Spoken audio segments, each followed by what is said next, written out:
Les Israélites venaient de remporter une victoire éclatante à Jéricho, une victoire qui avait prouvé la puissance et la fidélité de Dieu. Les murs de la grande ville s'étaient effondrés par la main de Dieu, après que Josué et le peuple aient suivi ses instructions inhabituelles, marcher autour de la ville pendant 7 jours et crier de triomphe le 7e jour. La ville fut prise, et les Israélites, portés par l'élan de leur conquête, croyaient que rien n'était impossible. Cependant, Jéricho avait été accompagné de strictes instructions. Tout devait être détruit comme une offrande consacrée à Dieu, à l'exception de l'or, de l'argent, du bronze et du fer, qui devaient être mis dans le trésor du Seigneur. Personne ne devait prendre quoi que ce soit pour soi. Le commandement était clair. Les richesses de Jéricho appartenaient à Dieu, et toute désobéissance apporterait des ennuis à toute la nation. Parmi les Israélites se trouvait un homme nommé Akan, de la tribu de Juda. Il avait été présent lors de la bataille de Jéricho et avait entendu l'ordre de Josué. Mais alors qu'il parcourait les ruines de la ville, ses yeux se posèrent sur un objet qui attisa sa convoitise. Une magnifique robe de Babylone, 200 shekels d'argent et une barre d'or pesant 50 shekels. La tentation fut trop forte. Bien qu'il connaisse le commandement du Seigneur, Akan prit secrètement les trésors et les cacha dans sa tente, les enterrant profondément sous terre, croyant que son acte resterait caché. Mais il ignorait que sa désobéissance aurait des conséquences dévastatrices. Après la victoire à Jéricho, Josué envoya des espions pour observer la ville suivante, et un petit village comparé à la puissante Jéricho. Les espions revinrent confiants, rapportant que les forces d'Ai étaient faibles et que quelques milliers de soldats suffiraient pour prendre la ville. Josué, faisant confiance à leur évaluation et porté par leur récente victoire, envoya 3000 hommes attaquer et, convaincu que la victoire serait facile. Mais ce qui se passa ensuite choqua les Israélites. Les soldats d'Ai ne furent pas la proie facile qu'ils attendaient. Au contraire, les hommes d'Ai battirent les Israélites, tuant 36 d'entre eux et poursuivant les autres dans les pentes, semant la peur dans le cœur de la nation entière. Les Israélites, si confiants dans leur conquête, étaient soudainement remplis de terreur et de confusion. Comment avaient-ils pu être défaits par une si petite ville après que Dieu leur ait donné Jéricho? Josué, accablé par la défaite, déchira ses vêtements et se prosterna face contre terre devant l'arche du Seigneur. Les anciens d'Israël firent de même, se couvrant la tête de cendre en signe de deuil et de désespoir. Josué s'écria : « Ah, Seigneur souverain, pourquoi as-tu fait traverser ce peuple au-delà du Jourdain pour nous livrer aux Amorites et nous détruire? Si seulement nous étions restés de l'autre côté du Jourdain. Pardonne ton serviteur, Seigneur. Que puis-je dire maintenant qu'Israël a été battu par ses ennemis? Les Cananéens et les autres peuples de la région vont la prendre, et ils nous entoureront pour effacer notre nom de la terre. Que feras-tu alors pour ton grand nom? » Le cœur de Josué était rempli de peur et d'incertitude. Il ne comprenait pas pourquoi Dieu leur avait permis d'être défaits. Mais la réponse de Dieu révéla la raison de leur échec. « Lève-toi, lui dit le Seigneur, pourquoi es-tu couché sur ton visage? Israël a péché. Ils ont violé mon alliance, celle que je leur avais ordonné de respecter. Ils ont pris certains des objets consacrés, ils ont volé, ils ont menti, et ils les ont mis parmi leurs propres possessions. C'est pourquoi les Israélites ne peuvent pas tenir face à leurs ennemis. Ils ont fui et se sont cachés parce qu'ils sont voués à la destruction. Je ne serai plus avec vous, à moins que vous ne détruisiez ce qui est consacré à la destruction. » Le message de Dieu était clair. Quelqu'un en Israël avait désobéi à son commandement direct. Le péché d'un homme avait souillé toute la nation, et en conséquence, Dieu avait retiré sa protection. La défaite à Ai n'était pas due à un échec militaire, mais à un péché caché dans le camp. Josué, secoué par les paroles de Dieu, comprit que le péché devait être découvert et traité. Dieu lui ordonna de consacrer le peuple et de les préparer pour le lendemain, lorsqu'il révélerait le coupable. Le matin suivant, Josué rassembla toutes les tribus d'Israël devant le Seigneur, et elles furent présentées, tribu par tribu, puis clan par clan. Dieu guida Josué vers la tribu de Juda, puis la recherche se concentra sur la famille de Zérak, puis sur la maison de Zimri, et enfin sur Akan lui-même. Lorsqu'Akan se présenta devant Josué, il ne put plus cacher sa culpabilité. Josué, rempli de douleur, lui dit : « Mon fils, rends gloire au Seigneur, Dieu d'Israël, et honore-le. Dis-moi ce que tu as fait, ne me cache rien. » Akan, comprenant que la vérité avait été révélée, avoua son péché. « C'est vrai, j'ai péché contre le Seigneur, Dieu d'Israël. » Voici ce que j'ai fait. Lorsque j'ai vu parmi le butin une belle robe de Babylone, 200 shekels d'argent et une barre d'or pesant 50 shekels, je les ai convoités et je les ai pris. Ils sont cachés sous terre dans ma tente, avec l'argent dessous.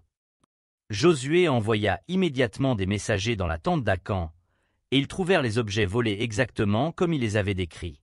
Les trésors qu'Akan avait convoités et cachés en secret étaient maintenant exposés au grand jour. Sa désobéissance, qu'il croyait cachée, avait été mise à nu, et les conséquences de ses actes allaient bientôt se manifester. Le péché d'Akan avait été exposé et les conséquences devenaient inévitables. Josué ordonna qu'Akan, avec les objets volés, soit conduit dans la vallée d'Akor, un lieu qui servit de rappel permanent du péché commis et des ennuis qu'il avait apportés à Israël. La famille d'Akan, ses biens et son bétail furent également amenés dans la vallée. Bien qu'il soit incertain que sa famille ait été complice du péché, elle aussi ferait face à un jugement, comme c'était la coutume en cas de péché ayant des conséquences pour la communauté. La gravité de la situation était évidente. La désobéissance d'Akan avait mis toute la nation en danger, et le péché devait être purgé. Josué adressa à Akan un dernier mot. « Pourquoi as-tu apporté ce malheur sur nous? Le Seigneur apportera le malheur sur toi aujourd'hui. » Puis, dans un acte solennel et collectif de jugement, tout Israël lapida Akan et sa famille, après quoi ils brûlèrent leur corps et dressèrent un grand tas de pierres au-dessus d'eux. Ce tas de pierres resta comme un mémorial durable de la gravité du péché et de ses conséquences. Lorsque la fumée monta dans le ciel, le peuple d'Israël comprit le coût élevé de la désobéissance. Le peuple d'Israël avait été choisi par Dieu pour être une nation sainte, distincte de toutes les autres. Le péché d'Akan avait violé cette sainteté. La punition, bien que dure, était nécessaire pour purifier la nation de la rébellion qui s'y était introduite. Une fois le péché d'Akan purgé, la colère de Dieu se détourna d'Israël et sa faveur leur fut restaurée. La vallée d'Akor, autrefois lieu de trouble, devint un symbole de la justice de Dieu. Comme l'avait promis le prophète Osée, Dieu ferait de la vallée un « port d'espoir », transformant le lieu du jugement en un lieu de restauration. Cela annonçait un plan plus vaste de rédemption et de restauration pour ceux qui se tournaient vers Dieu. L'histoire d'Akan nous rappelle que le péché caché peut apporter la destruction non seulement aux individus, mais à toute une communauté, mais elle montre aussi que Dieu souhaite que son peuple se repente, soit purifié et restauré. Chers amis, l'histoire d'Akan est un puissant rappel de l'importance de l'obéissance à Dieu. Dans ce récit, après la victoire éclatante à Jéricho, où Dieu a montré sa puissance et sa fidélité, les Israélites se sont retrouvés face à une défaite inattendue à Haï. Pourquoi cette défaite après tant de triomphes? Dieu a révélé à Josué que la cause en était le péché d'un seul homme, Akan. Comme nous l'avons lu, Israël a péché, ils ont violé mon alliance que je leur avais prescrite. Ils ont pris des objets consacrés, ils les ont volés et les ont cachés parmi leurs effets personnels. Josué 7h11. Un seul acte de désobéissance, un seul péché caché, a causé la défaite d'une nation entière. C'est une leçon importante pour nous aujourd'hui. Même ce que nous pensons être caché aux yeux des autres n'échappe pas à Dieu. Peut-être qu'Akan pensait que personne ne découvrirait ce qu'il avait fait, mais ce qu'il avait fait en secret fut exposé à la lumière. Ce péché non seulement a terni sa propre vie, mais il a aussi mis toute la nation en danger.